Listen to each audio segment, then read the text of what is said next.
Vitamin B12 deficiency is a very sneaky condition that presents in multiple different ways, and the signs and the symptoms of low B12, well, they range from physical changes to even psychological changes. Now, the reason I'm making this video is because it's so important to identify B12 deficiency as early as possible, as low B12 can lead to serious health problems if left untreated. And what's challenging about this is a lot of these signs are very easy to miss, and the symptoms overlap with other conditions, so they can be very easily missed even by your doctor. So it's important to educate yourself and learn how to identify B12 deficiency as early as possible. So in this video, I'll go over all the important warning signs of vitamin B12 deficiency that you should never ignore. Now, because of this overlap with other conditions, I'm also going to discuss which group of people are at an increased risk of developing B12 deficiency. And no, it's not just the vegans or strict vegetarians that need to be careful. There are many other groups of people that are at an increased risk for developing vitamin B12 deficiency. So if you have any of the symptoms I described in this video, and you do fall in the high risk category, then I would definitely make sure to have your vitamin B12 levels checked out. And if you have family members or friends who you think will find this valuable, share this video with them, as it's a very important topic on a condition that often goes untreated. Also, if you've been dealing with vitamin B12 deficiency and you presented with a sign or a symptom that I did not cover in this video,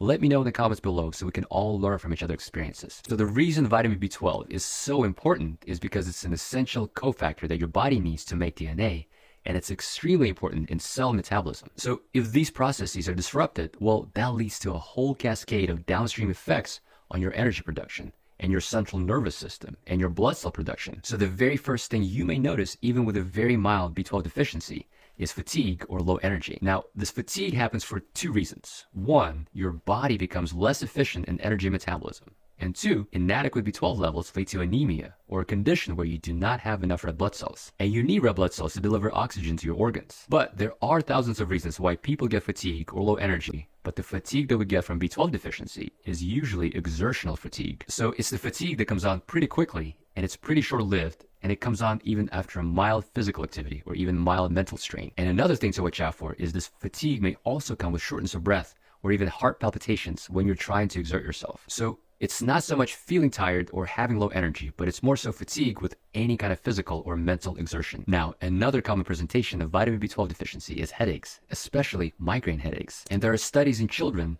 that show that headaches was the most commonly reported symptom of vitamin B12 deficiency. And there are other studies that show that serum vitamin B12 levels were significantly lower in migraine patients than in healthy subjects. So we don't actually really know why there's such an association between B12 and headaches or migraines. Some speculate it could be due to the underlying anemia or nerve disruption, which I will talk about in just a moment. And there's some that speculate that B12 deficiency and the associated high levels of homocysteine is what causes endothelial cell damage by increasing the levels of free oxygen radicals. Next, another sign of B12 deficiency is painful tongue swelling or inflammation of the tongue, which is also called glossitis. So this tongue inflammation is usually present in about 25% of B12 deficiency cases. And people may describe it as sort of a burning sensation or itching or even loss of taste or having metallic taste on the tongue. Now, there are many other reasons for why somebody can develop glossitis or tongue inflammation.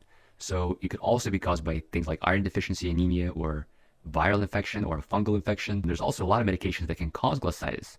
Some medications like albuterol or oral contraceptive pills. So it's not always vitamin B12 deficiency that causes this. And if you do ever get this, you definitely need some other tests and labs to rule out other causes. Next up, another sign of vitamin B12 deficiency is skin changes. And more specifically, you may get pallor or pale skin, which is once again caused by the underlying anemia. And in more severe cases, B12 deficiency may actually cause jaundice or yellowing of the skin or yellowing of the whites of the eyes. And this happens due to the bone marrow having trouble producing healthy red blood cells, which eventually leads to the destruction of immature red blood cells. And that in turn causes the buildup of bilirubin. And bilirubin is just the waste material created when the body breaks down blood cell byproducts. Another important sign of vitamin B12 deficiency is numbness and tingling of your feet and your hands. You may also feel like burning or pins and needles sensation. So another word for that is neuropathy. And this neuropathy can be similar to diabetic neuropathy, but in the case of diabetes, it's the high blood sugar that damages the nerves. So because of this overlap, a neuropathy due to B12 deficiency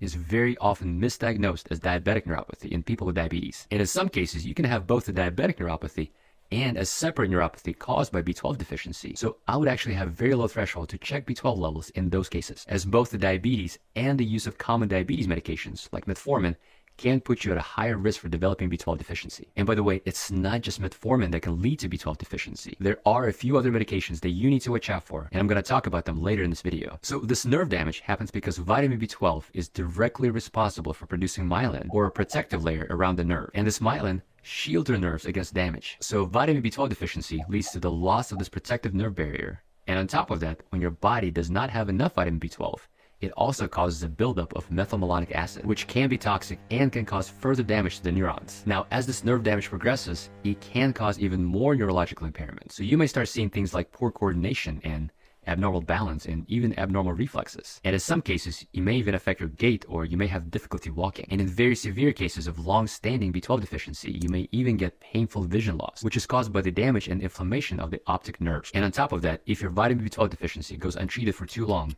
you can even see psychotic features like hallucinations and paranoia and even depression. And in some people, it can even progress to dementia. Now, the good news is the damage to the nerves that is caused by low B12 can be reversed with early and aggressive treatment. So that's why it's so important to identify this as early as possible. And another important sign to watch out for is cognitive impairment, which can present as poor memory or difficulty concentrating. And we have cohort studies that noted that low plasma B12 and folate levels were associated with worse cognitive function. And there was another study that was a cross-section analysis of 39,000 people that found that low vitamin B12 was associated with poor memory in men. Now, because these signs and symptoms overlap with so many other conditions, how do you know whether you should be worried about a B12 deficiency? Well, to start, you can always have your levels checked out. But what's confusing about that is if your B12 level comes back as normal, you may still have a deficiency, as there's different gradients to what's considered normal for different people. And in some cases, you may have a true vitamin B12 deficiency despite stone cold normal B12 levels, and that's called a functional B12 deficiency. So in my practice, if I'm concerned about a B12 deficiency, I usually combine that B12 test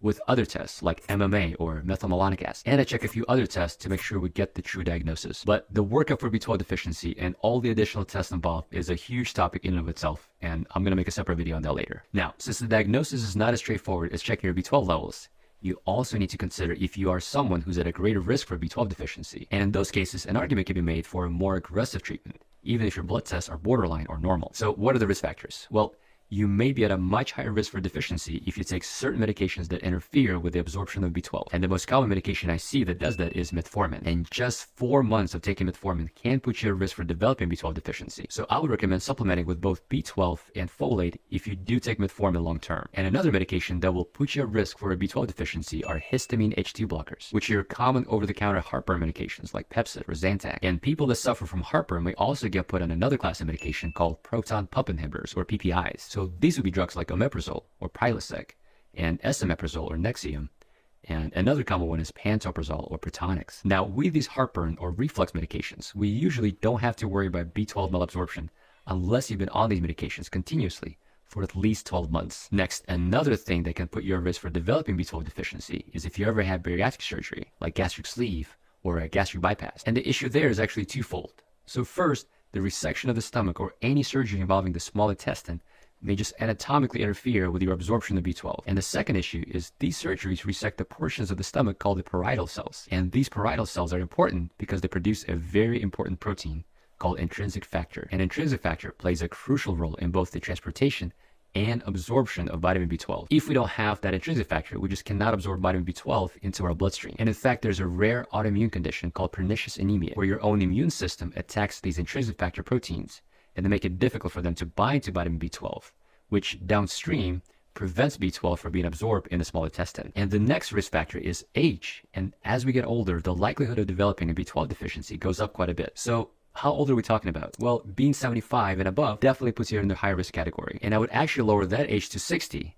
as it's estimated that up to 20% of people in the US over the age of 60 are deficient in vitamin B12. Lastly, the most well-known reason for B12 deficiency is if you're a vegan or a strict vegetarian, to where you don't consume any animal products like meat or dairy, which is where most people are able to get their B12. Now, what I haven't covered in this video is how to properly diagnose B12 deficiency, or what are the best ways to treat a B12 deficiency. So if you'd like to see a video on those topics, let me know in the comments below.